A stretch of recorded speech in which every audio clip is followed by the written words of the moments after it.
The day started like any other for the bustling streets of London, with tourists from all corners of the globe flocking to see the city's iconic landmarks. Among them was a group of friends eager to soak in the history and charm of Buckingham Palace. The grand building stood as a symbol of tradition and royalty, its golden gates gleaming under the morning sun. People gathered around, cameras in hand, waiting for the famous changing of the guard ceremony to begin. Sarah and Mark, two adventurous souls from Canada, were among the crowd. They had traveled thousands of miles to experience the magic of London, and today they were determined to make the most of it. Sarah, with her quick wit, and Mark, always ready with a joke, were known for their playful banter.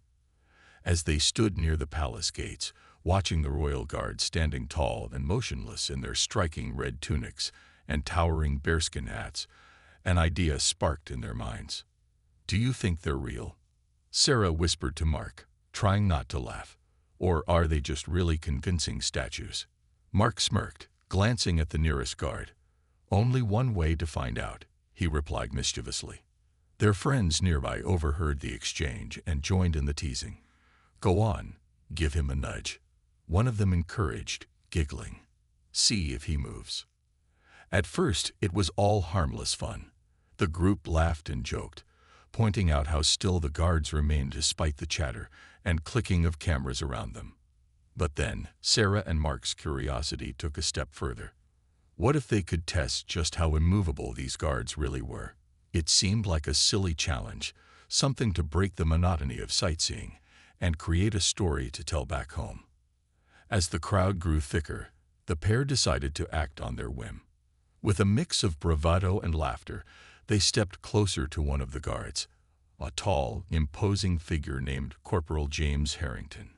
His stern expression didn't waver as they approached, his eyes fixed straight ahead.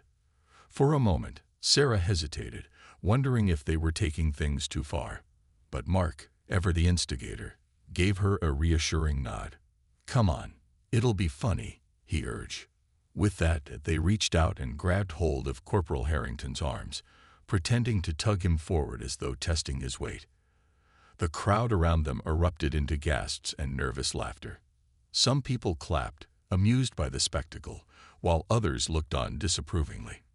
But no one, not even Sarah and Mark, could have predicted what would happen next. As Sarah and Mark tugged at Corporal Harrington's arms, the crowd's reaction was a mix of shock, amusement, and disbelief. Some tourists whipped out their phones to capture the moment, while others whispered nervously about whether this was allowed. The guard, however, didn't budge an inch. His posture remained perfectly straight, his gaze unwavering, as though he were carved from stone. To everyone watching, it seemed impossible that a human could stay so still under such deliberate provocation. But beneath his calm exterior, something shifted. Corporal James Harrington had spent years training for moments like this, moments when patience and discipline were tested to their limits. While his face showed no emotion, his mind was alert. He silently signaled to nearby officers using subtle cues only those in uniform would recognize. It wasn't arrogance or pride that drove him. It was duty. These guards weren't just symbols of tradition. They were protectors of the monarchy, standing firm against any disruption, no matter how small it might seem. Within seconds, plainclothes security agents stationed around the area sprang into action. They moved swiftly but calmly, weaving through the crowd until they reached Sarah and Mark. At first, the pair thought nothing of it. "Oh, come on," Mark said with a laugh, letting go of the guard's arm. "We were just having a bit of fun." But the stern expressions on the faces of the approaching officials told a different story. Before they knew it, Sarah and Mark found themselves being gently but firmly escorted away from the scene. Their friends, who had been cheering them on moments earlier, now looked uneasy. "What's going on?" Sarah asked, her voice tinged with confusion. It was just a joke. The security agents didn't respond immediately, leading the duo toward a quieter area near the palace gates. By now, the playful mood had evaporated, replaced by an awkward tension that rippled through the crowd. Whispers spread quickly among the onlookers. "Do you think they're in trouble?" one tourist asked. Another shook their head disapprovingly. "You can't mess with the royal guards. It's disrespectful." Others defended Sarah and Mark, saying they probably didn't mean any harm. Meanwhile, Sarah and Mark exchanged worried glances, realizing their light-hearted prank might have crossed a line they hadn't anticipated. Once they were away from the main crowd, the situation became clearer. A senior officer stepped forward, introducing himself in a tone that was polite yet firm. "I'm afraid what you did is considered inappropriate behavior," he explained. "The royal guards are here to perform their duties, and interfering with them is taken very seriously." Sarah's cheeks flushed red with embarrassment. "We didn't mean anything by it," she stammered. "We were just curious. We didn't realize it was such a big deal." Mark nodded vigorously, adding, "Yeah, honestly, we thought it'd be funny. We didn't mean to cause any trouble." The officer studied them for a moment, his expression softening slightly. "I understand that your intentions may not have been malicious," he said. "But there are rules and protocols in place for a reason. This isn't just about tradition. It's about safety and respect." As the gravity of the situation sank in, Sarah and Mark felt a wave of regret wash over them. What had started as a harmless joke was now spiraling into something much bigger than they'd imagined. For the first time, they began to see the weight of their actions, not just as a breach of etiquette, but as a challenge to centuries-old traditions that meant so much to so many people. Little did they know, this was only the beginning of a journey that would change their perspective forever. Sarah and Mark sat in a small, quiet room inside the palace grounds, their earlier bravado completely gone. The walls were painted a soft cream color, and the only sounds were the faint hum of air conditioning and the occasional rustle of papers as the senior officer reviewed their details. The contrast between this calm setting and the chaos they had caused outside couldn't have been starker. For the first time, they felt truly out of their depth. The officer, whose name was Captain Lewis, wasn't there to scold them. Instead, he spoke in a measured tone, explaining why their actions were more serious than they realized. "The royal guards aren't just standing there for show," he began. "They're trained professionals who play a vital role in protecting the monarchy and maintaining order. When someone interferes with them, it's not just disrespectful, it's potentially dangerous." Sarah shifted uncomfortably in her seat, avoiding eye contact. "We didn't think about all that," she admitted softly. "We thought it was harmless fun, like testing how still they really are." Captain Lewis nodded, his expression thoughtful. "I believe you didn't mean any harm," he said. "But let me ask you something. What if someone else saw what you did and decided to take things further? What if they tried to push or provoke a guard in a way that escalated into something worse?" Mark frowned, considering the question. He hadn't thought about it that way. To him, the guards had seemed untouchable, almost superhuman in their composure. But now he started to see them differently, not as unshakable statues, but as people doing an important job. People who could be put in difficult situations because of careless behavior like theirs.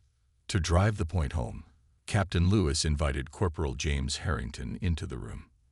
The same guard they had pulled on walked in, towering over everyone with his imposing figure. His presence was enough to make Sarah and Mark shrink back slightly. Despite his size, though, there was no anger in his demeanor, only quiet authority. "I want you to hear directly from Corporal Harrington," Captain Lewis said, gesturing toward him. "He can explain better than I can what your actions meant to him and his fellow guards." Harrington cleared his throat before speaking, his voice steady and calm. "Every day, we stand here knowing that our role is bigger than ourselves," he began. "We represent centuries of tradition, service, and sacrifice. When someone disrespects that, it doesn't just affect us personally, it affects what we stand for. It undermines the trust people place in us to protect and serve." As he spoke, Sarah and Mark exchanged guilty glances.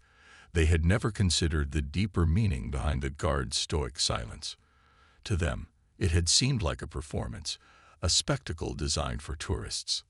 Now, they understood that it was so much more, a symbol of dedication, discipline, and pride. By the end of the conversation, both Sarah and Mark looked visibly shaken. "We're really sorry," Mark said earnestly, looking at Harrington. "We didn't mean to disrespect you or your work. We honestly didn't know." Harrington gave a slight nod, acknowledging their apology. "Thank you for saying that," he replied.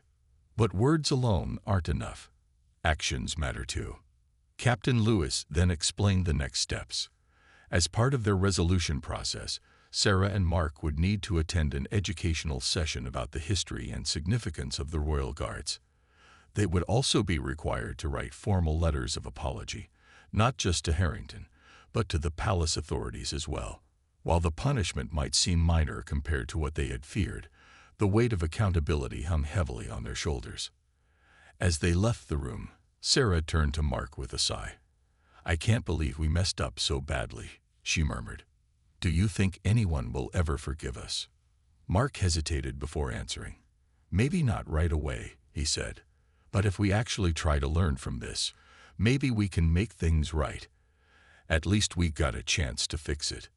Little did they know, this moment of reflection would set them on a path toward redemption and teach them lessons they would carry for the rest of their lives. The educational session was held in a modest conference room at the palace, its walls adorned with framed photographs and documents showcasing the rich history of the Royal Guards. Sarah and Mark sat side by side at a long wooden table, their hands clasped tightly together as they prepared themselves for what lay ahead. Across from them sat a historian named Dr. Emily Carter, a warm yet no-nonsense woman whose passion for British tradition shone through every word she spoke. Dr. Carter began by explaining the origins of the Royal Guards, tracing their roots back centuries to when the monarchy relied on highly skilled soldiers to protect the royal family and maintain order.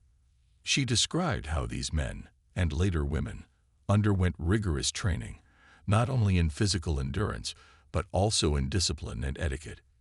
"Being a Royal Guard isn't just about standing still," she emphasized. "It's about embodying the values of loyalty, honor, and duty." Sarah listened intently, her earlier defensiveness replaced by genuine curiosity. "So, it's not just about looking impressive?" she asked hesitantly. Dr. Carter smiled gently. "Exactly. The uniform, the posture, the silence, they're all part of a much larger picture. These guards are symbols of stability and tradition in a world that's constantly changing. Their presence reminds us of our shared history and the sacrifices made to preserve it." Mark leaned forward, his brow furrowed. "But why does it matter so much if someone like us messes around? I mean, we weren't trying to hurt anyone." Dr. Carter nodded thoughtfully before responding. "That's a fair question. Let me put it this way. Imagine you're attending a wedding, and someone walks up to the altar during the ceremony and starts making jokes or causing a disturbance. Even if they don't mean any harm, their actions disrupt the sanctity of the moment. That's similar to what happens when people interfere with the guards. It breaks the reverence and respect that define their role." Her analogy struck a chord with both Sarah and Mark. They realized that their prank hadn't just been harmless fun. It had disrupted something sacred to many people. It wasn't just about Corporal Harrington. It was about everything he represented. As the session continued, Dr. Carter showed them artifacts and stories highlighting the personal sacrifices made by members of the Royal Guard. She told them about families who barely saw their loved ones because of demanding schedules, about guards who stood firm even in freezing temperatures or scorching heat, and about those who risked their lives to protect others. Each story added another layer to their understanding, deepening their sense of regret. By the end of the session, tears welled up in Sarah's eyes. "I feel awful," she admitted quietly. "We didn't know any of this. We were so focused on having fun that we completely ignored the bigger picture." Mark nodded in agreement, his voice filled with remorse. "Yeah, and now I get why everyone was so upset. We acted like tourists who think everything is here just for entertainment, without realizing the weight behind it." Dr. Carter placed a reassuring hand on the table. "It's okay to make mistakes," she said kindly. "What matters is what you do next. You have an opportunity to turn this into something positive, to learn from it and share what you've learned with others." Encouraged by her words, Sarah and Mark decided to take the next step seriously. They spent hours drafting heartfelt letters of apology, pouring their emotions onto paper. In their letters, they expressed not only their regret, but also their newfound appreciation for the guards' roles. They promised to educate themselves further and to approach cultural landmarks with greater respect in the future. When they finally handed over the letters to Captain Lewis, they felt a mix of relief and determination. Relief that they had taken responsibility for their actions, and determination to ensure that their mistake wouldn't define them. Little did they know, their efforts were about to lead to something unexpected, an opportunity to rebuild trust and even form connections they never could have imagined. The palace authorities, impressed by Sarah and Mark's sincere apologies and willingness to learn, decided to give them a chance to make amends in a meaningful way. They were invited to participate in a public awareness campaign aimed at educating tourists about proper conduct around royal guards and other cultural landmarks. At first, Sarah and Mark hesitated, unsure if they were the right people to take on such a responsibility.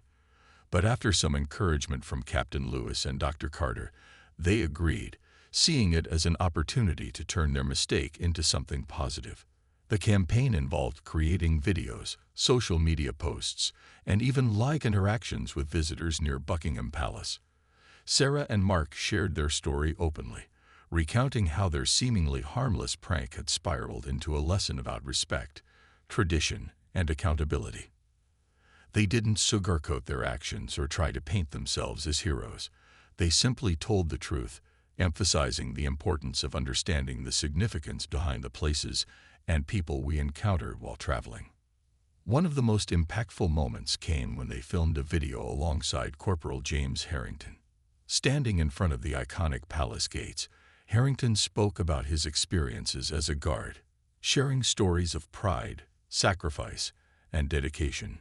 Sarah and Mark listened intently, occasionally chiming in with questions that reflected their growth. "What's the hardest part of your job?" Sarah asked earnestly. Harrington paused for a moment before answering. "It's not just the physical demands. It's staying focused and composed, no matter what happens around you. People might not realize it, but every distraction is a test of our commitment to duty." Mark nodded thoughtfully. "And here we were, making that harder for you without even realizing it," he said, his tone laced with regret. "We're really sorry for that."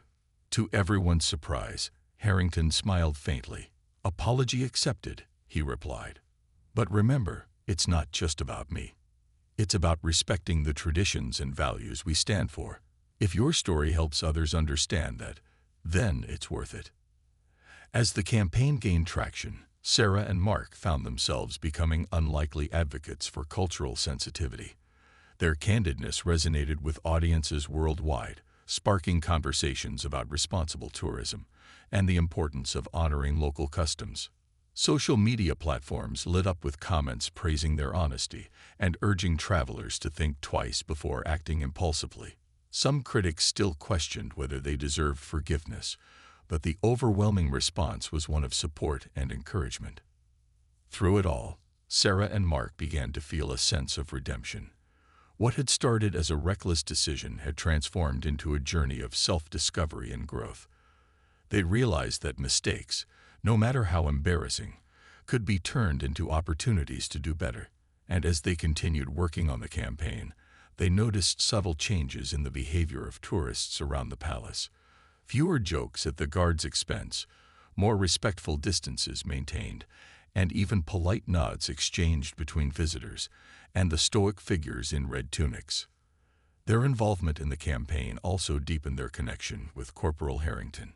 Over time, the initial awkwardness between them faded, replaced by mutual respect and understanding.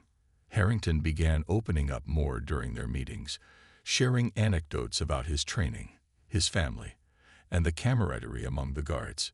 Sarah and Mark, in turn, opened up about their own lives, their love for adventure, their occasional tendency to act without thinking, and their desire to grow from this experience. By the end of the campaign, Sarah and Mark felt like different people. They had gone from being careless tourists to thoughtful ambassadors for cultural awareness. More importantly, they had earned the trust and respect of those they had once disrespected. As they stood outside Buckingham Palace one final time, watching the changing of the guard ceremony unfold, they couldn't help but smile. The guards' precision and dignity reminded them of how far they'd come and how much they had learned along the way. Little did they know, this wasn't the end of their journey. In fact, it was only the beginning of a friendship that would bridge cultures, challenge stereotypes, and leave a lasting impact on everyone involved. A few weeks after the public awareness campaign wrapped up, Sarah and Mark received an unexpected invitation. Corporal James Harrington had personally extended an offer for them to attend a special event honoring veterans and active duty members of the military. The ceremony was being held in a historic hall near Buckingham Palace, its walls lined with portraits of soldiers from different eras and banners representing various regiments. It was a far cry from the bustling tourist spots they were used to visiting, and both felt a mix of excitement and nervousness as they prepared to step into this new world. When they arrived, they were greeted warmly by Harrington, who introduced them to his family and colleagues. His wife, Emma, was kind and welcoming, immediately putting Sarah at ease with her gentle smile. "James has told us so much about you too," she said, shaking their hands. "It's wonderful to finally meet you." Mark raised an eyebrow, surprised. He has. What months passed, and Sarah and Mark's lives had changed in ways they never imagined. Their work with veteran support organizations became a central part of their routine, filling them with purpose and gratitude. But the bond they had formed with Corporal James Harrington remained special, a connection that transcended their initial mistake and grew into genuine friendship. One crisp autumn morning, Sarah received an email from Harrington inviting her and Mark to return to London for a unique event, a private tour of Buckingham Palace hosted by the Royal Guards themselves. The invitation included not only the two of them, but also a small group of veterans and their families who had been recognized for their contributions to society. It was an honor neither Sarah nor Mark expected, and they immediately began making plans to attend. When they arrived at the palace gates, they were greeted by Harrington, who looked every bit as composed as he always did. But this time, there was a warmth in his eyes that hadn't been there before. "Welcome back," he said with a smile. "I hope you're ready to see the palace like few people ever do." As they stepped inside, Sarah and Mark were awestruck by the grandeur of the building. The ornate chandeliers, intricate tapestries, and towering columns seemed straight out of a fairy tale. But what truly amazed them was how personal the tour felt.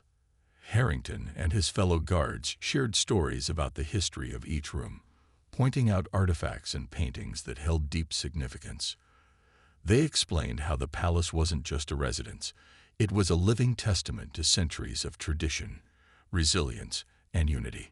At one point during the tour, Harrington led them to a quiet gallery filled with portraits of past monarchs. Pausing in front of a painting of Queen Victoria, he turned to Sarah and Mark. "Do you know why we stand so still?" he asked suddenly. Sarah hesitated, unsure if she should answer.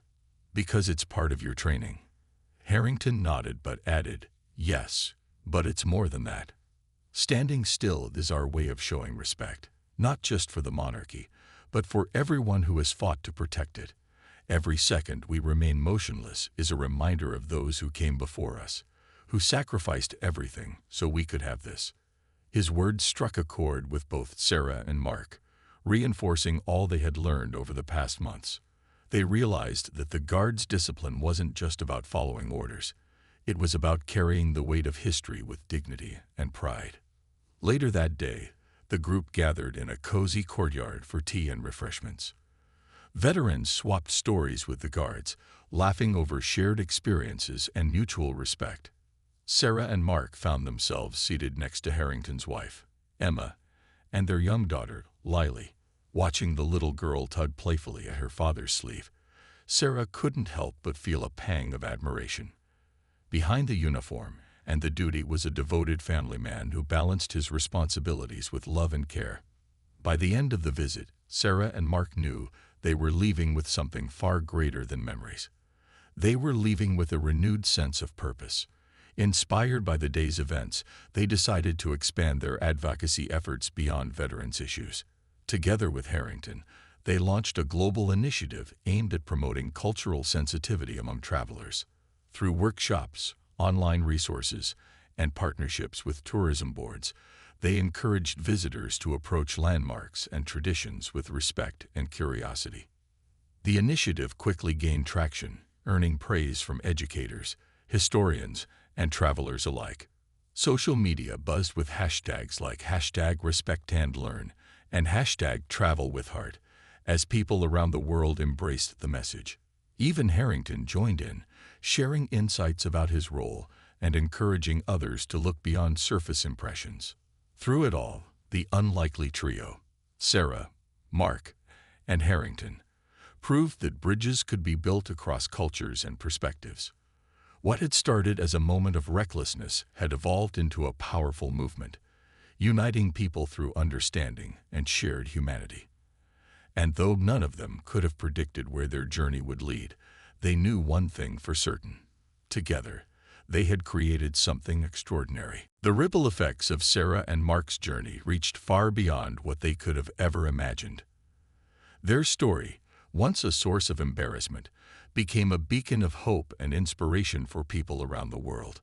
News outlets picked up on their transformation, sharing how two tourists had turned a moment of poor judgment into a global movement promoting respect and cultural awareness. Social media platforms were flooded with posts from travelers who pledged to approach landmarks, traditions, and local customs with greater mindfulness. One morning, Sarah woke up to find her phone buzzing non-stop with notifications, a video she and Mark had posted about their experience, featuring heartfelt reflections and clips from their work with veterans, had gone viral overnight. Comments poured in from every corner of the globe. "This made me rethink how I behave when I travel," wrote one user.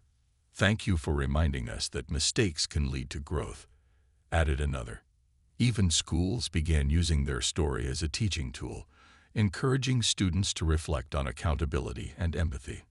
Mark couldn't believe the impact they were having. "Remember when we thought this whole thing was over after that first apology?" he joked during a video call with Sarah. "Now look at us. We're basically accidental activists." Their newfound fame brought invitations to speak at conferences, participate in panel discussions, and even collaborate with tourism boards to create educational materials for travelers. At first, the attention felt overwhelming, but Sarah and Mark quickly realized it was an opportunity to amplify their message. They spoke candidly about their misstep, emphasizing that everyone makes mistakes, but what truly matters is how you respond to them.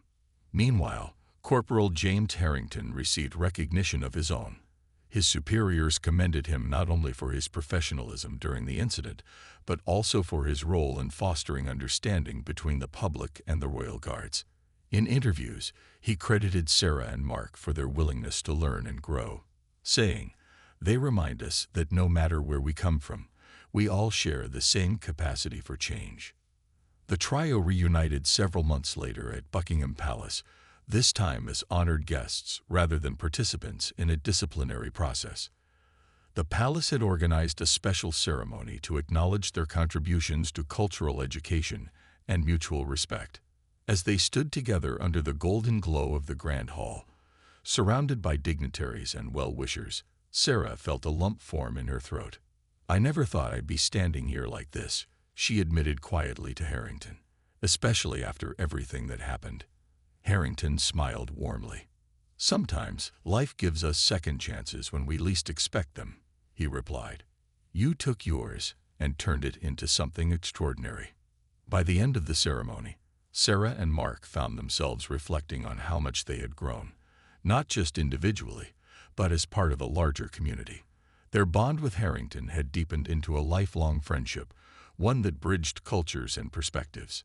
Together, they proved that even the most unlikely connections could inspire meaningful change.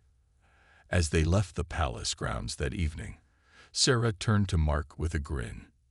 You know, if someone had told us back then that pulling on a guard would lead to all this, we probably wouldn't have believed them. Mark laughed, shaking his head.